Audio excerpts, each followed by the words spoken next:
Hey guys, I'm Jennifer. I'm the lymphedema therapist at Rehab Dynamics in Covington, and I just wanted to take the time to give some of my favorite lymphedema exercises out. My goal when giving exercises is basically to create what is called a proximal muscle pump. So when I say a proximal muscle pump, just think of the joint, whatever joint might be affected. So wherever it's swollen, think of the muscles above it. So that's what proximal muscle pump means. So it just means the muscles above where you're experiencing the swelling or the lymphedema pooling. So we're going to go through just some of the basics that I like to have my patients do for the upper body and some for the lower body. They're really simple, really easy. You don't necessarily have to have bands. You don't necessarily have to have weights. Just doing some of the exercises, just mimicking the motions without having that can do the same thing. It's all about creating that muscle pump or getting those muscles pumping and moving, okay? So first thing I'm going to do is I'm going to go over to the bands and I'm going to show how to do some rows and some shoulder extensions. And what that's going to do is get the muscles on the back of the shoulder complex and the shoulder blades, those muscles pumping, okay? So I'm going to take my bands, starting with my arms out straight, thumbs up, and I'm going to bend at the elbows and bring my elbows right past my ribs, squeezing my shoulder blades. And then nice and slow back out. So sliding past the ribs, squeezing the shoulder blades.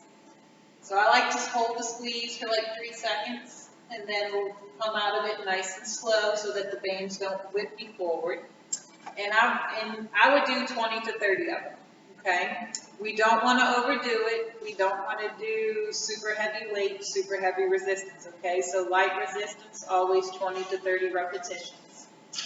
So from there, I'm going to use the same bands, and I'm going to make my arms straight, hands down towards the floor, and I'm going to pull my arms right past the side of my body.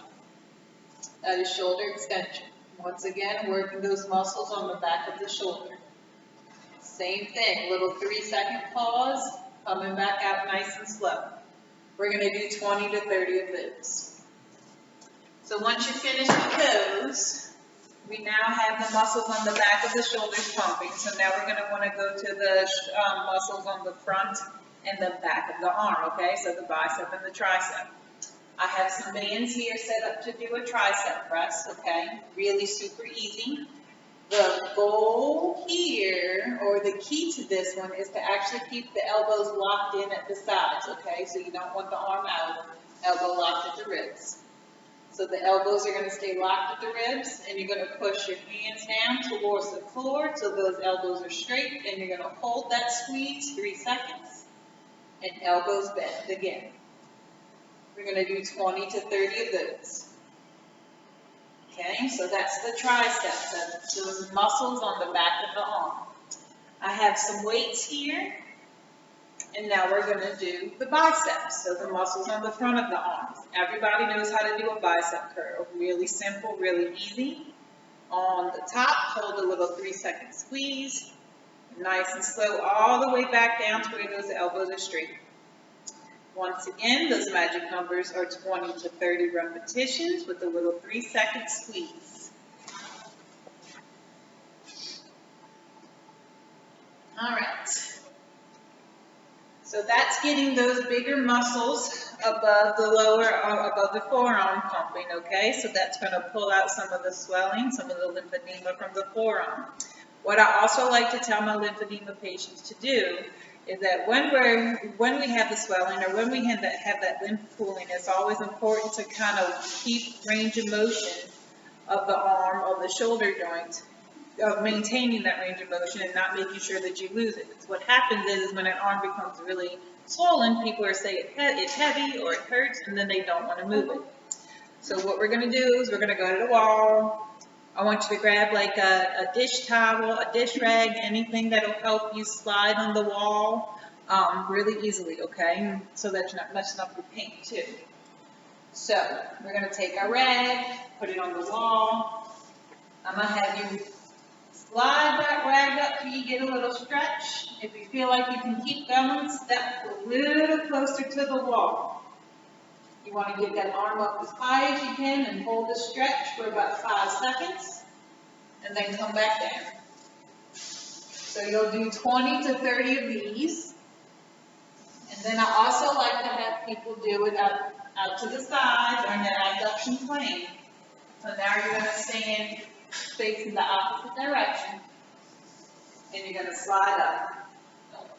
5-second stretch, and I really feel that stretch in my arm.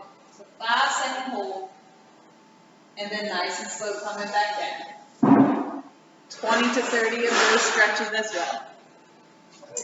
So those are all really easy things to do for the for arms if you have lymphedema or swelling in the arms or the hand, okay?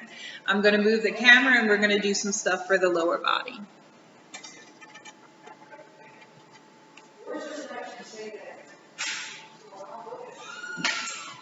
So I'm going to work here in the parallel bars because at home, if your balance isn't too good, I want you to be able to hold on to something at home to do these exercises, okay?